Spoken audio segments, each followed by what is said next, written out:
اعوذ باللہ من الشیطان الرجیم، بسم اللہ الرحمن الرحیم۔ سورہ محمد کی آیت پڑھ رہا ہوں، آیت نمبر 12۔ ان اللہ يدخل الذین آمنوا وعملوا الصالحات جنات تجری من تحتها الانہار۔ بے شک جو لوگ ایمان لائے اور انہوں نے نیک اعمال کیے، انہیں اللہ تعالی یقیناً ایسے باغوں میں داخل کرے گا جن کے نیچے نہریں جاری ہیں۔ والذین کفروا یتمتعون ویأکلون کما تأکل الانعام والنار مثوی لہم۔ اور جو لوگ کافر ہوئے، جو بے ایمان ہوئے، وہ دنیا ہی کا فائدہ اٹھا رہے ہیں اور مثل چوپایوں کے اور جانوروں کے کھا رہے ہیں، ان کا اصل ٹھکانہ جہنم ہے۔ تھوڑی تشریح سن لیجئے۔ جس طرح جانوروں کو پیٹ اور جنسی تقاضے پورا کرنے کے علاوہ اور کوئی کام نہیں ہوتا، یہی حال گنہگاروں کا اور بے ایمانوں کا ہوتا ہے۔ ان کا مقصد زندگی بھی کھانے پینے کے علاوہ کچھ نہیں، آخرت سے وہ بالکل غافل ہیں۔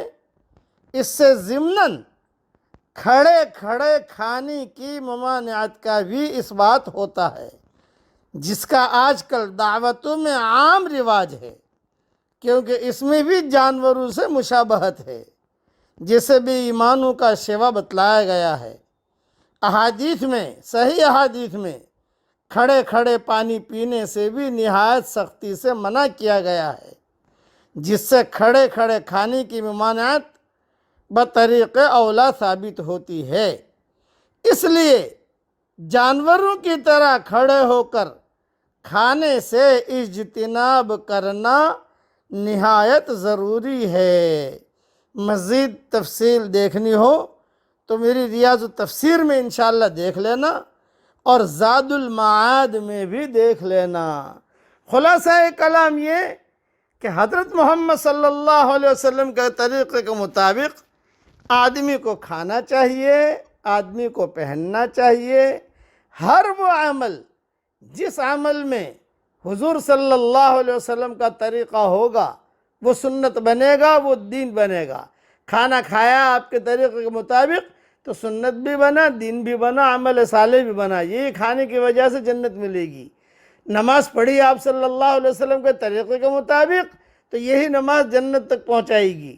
نماز تو پڑھی لیکن آپ صلی اللہ علیہ وسلم کے طریقے کے مطابق نہیں پڑھی۔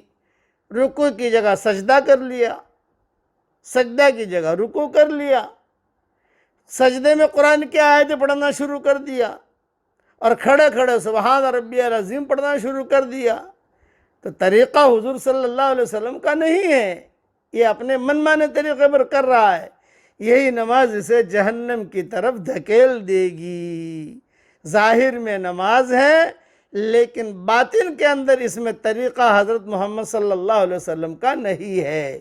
اس لیے اصول یاد رکھنا، عمل صالح کسے کہتے ہیں؟ ایک سوال پیدا ہوتا ہے کہ عمل صالح کسے کہتے ہیں؟ ہر وہ عمل جو سنت کے مطابق ہو وہ عمل صالح ہے۔ بس اللہ تعالی ہمیں سنت کے مطابق زندگی گزارنے کی توفیق عطا فرمائے۔